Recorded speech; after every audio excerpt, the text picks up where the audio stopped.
My grandmother used to tell me that some doors in a family stay locked for a reason, and that the people who try to open them usually end up wishing they hadn't. I didn't understand what she meant until the day a stranger walked into my antique shop carrying a small wooden box, and inside it was a locket I hadn't seen in almost 50 years. A locket that was supposed to have been buried with my aunt in 1974. Except my aunt wasn't in that grave, and the woman standing in front of me, 26 years old and completely unaware of what she was holding, was about to hand me the first piece of a secret my own family had spent 2 generations trying to keep buried.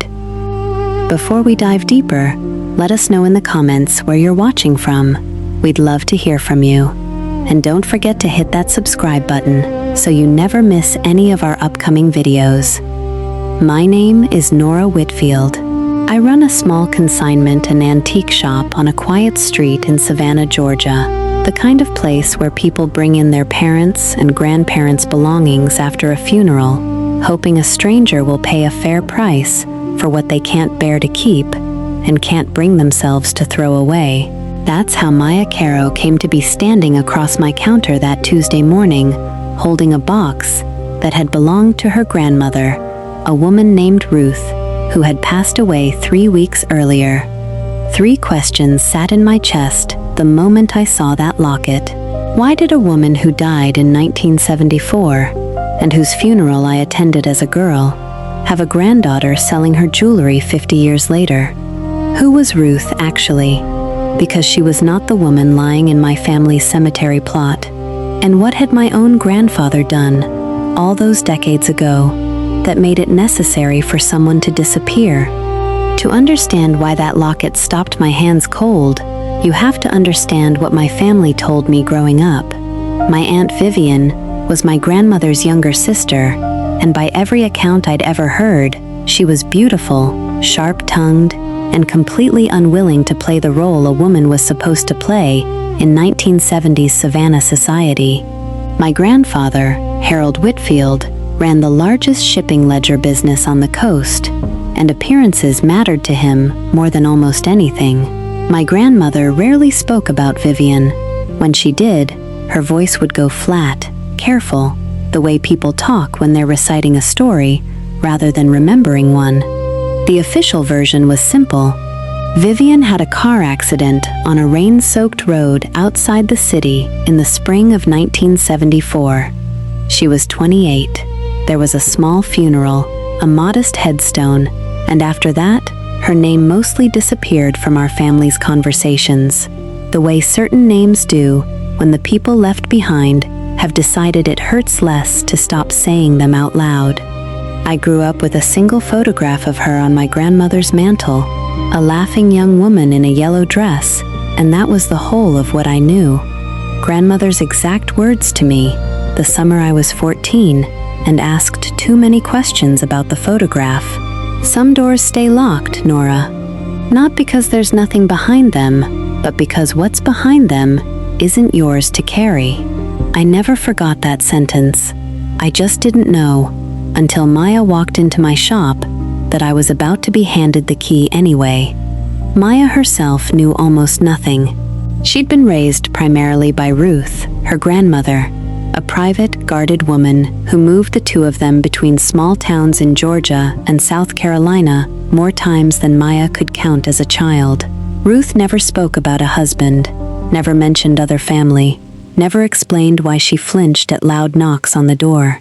Maya had assumed, the way children do, that this was simply who her grandmother was.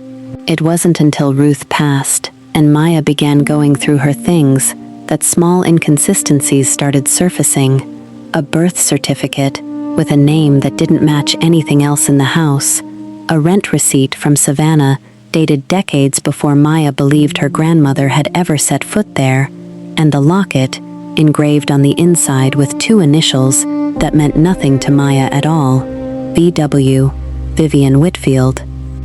I didn't say anything to Maya that first day, beyond offering her a fair price for the box, most of which I quietly declined to actually sell. I told myself I needed time to think, but the truth is, My hands were shaking too hard to make good decisions in front of a stranger. That night I sat at my kitchen table with the locket open under the lamp, staring at the tiny photograph still tucked inside it. A young couple, the woman unmistakably my aunt, the man unmistakably not my grandfather, not anyone I recognized at all. I called my mother, who is 79 now, and has never once, in my entire life, wavered when telling the family history. This time, when I described the locket and the initials and the dates on Ruth's old paperwork, there was a long silence on the line, long enough that I said her name twice before she answered. "Nora," she finally said, "where did you get that?" That single question told me more than a full conversation would have. My mother knew something. She had always known something. And for 49 years, she had let me believe a grave in the family plot held a woman it never held at all. I went back to the shop the next morning, determined to find Maya again, but she'd left no forwarding information beyond a phone number that rang straight to voicemail. 2 days passed. On the 3rd, she came back on her own, this time not to sell anything, but because she'd found something else in Ruth's belongings, an old newspaper clipping, brittle and yellowed, reporting that a woman named Vivian Whitfield had been the sole witness in a shipping fraud investigation involving Harold Whitfield's company, an investigation that closed abruptly 1 month before her reported death, with all charges quietly dropped. Maya set the clipping on my counter and looked at me with an expression I recognized because I'd worn it myself 3 days earlier. "My grandmother's name wasn't Ruth," she said quietly. "Was it?" I told her I didn't know for certain. That was true. What I didn't tell her, because I hadn't fully let myself believe it yet, was the shape the truth was starting to take in my mind. That my grandfather hadn't just failed to protect his sister-in-law from scandal. He may have been the reason she needed to disappear at all. Maya and I became unlikely partners in the weeks that followed. Two women from opposite ends of a 50-year silence, trying to piece together why it existed in the first place.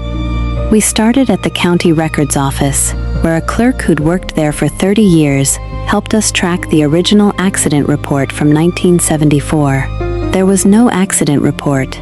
There was a death certificate, signed not by the county coroner, but by a private physician who, it turned out, had been on the Whitfield Company payroll for over a decade. That was the first red herring we ran into, and it nearly stopped us cold. For a few days, I convinced myself the physician had simply been careless, that the paperwork error meant nothing sinister at all. It was Maya, going through Ruth's things a second time, who found the letter that changed my mind.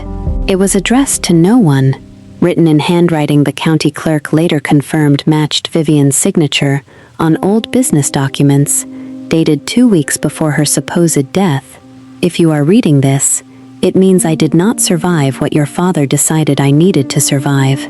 Tell them I loved my sister more than I ever let her know. I sat with that letter for a long time before I could speak.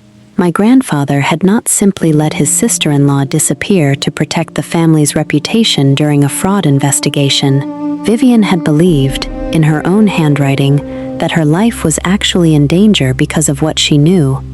We tracked the physician's family, now scattered across 3 states. Most refused to talk.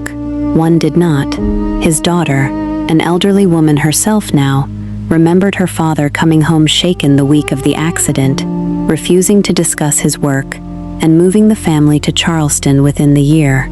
She couldn't tell us what he'd actually done. She could only tell us that whatever it was, it had cost him his peace for the rest of his life. Every new piece complicated the picture, instead of simplifying it. Was Vivian paid to disappear, or forced to? Did my grandmother know at the time, or only learn later, the way I was learning now? And the question that kept me awake most nights of all, if Vivian had lived long enough to raise a daughter, and that daughter had raised Maya, then somewhere in this story was a woman who might still be alive.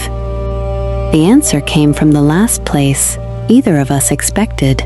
My own mother, who finally agreed to talk after weeks of avoiding the subject entirely.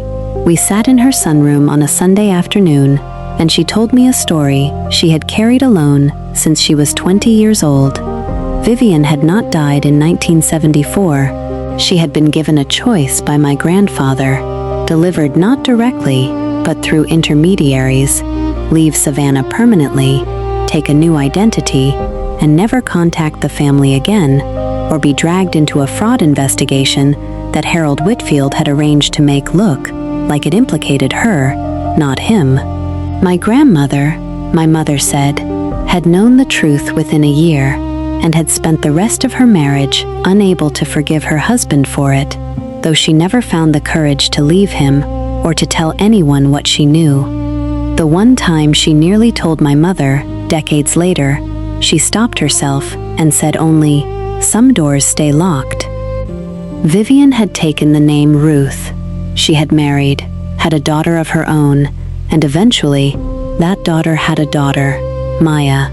3 generations removed from a scandal that was never Vivian's fault at all, carrying a name that was never truly hers, because one powerful man decided his reputation was worth more than his own family. I looked at Maya when I told her this, in my shop, surrounded by other families' abandoned belongings, and watched 50 years of unexplained caution in her grandmother finally make sense to her all at once. "She used to check the locks 3 times before bed," Maya said quietly. I always thought that was just Grandma being Grandma. Here is the reversal I did not see coming, even after everything else.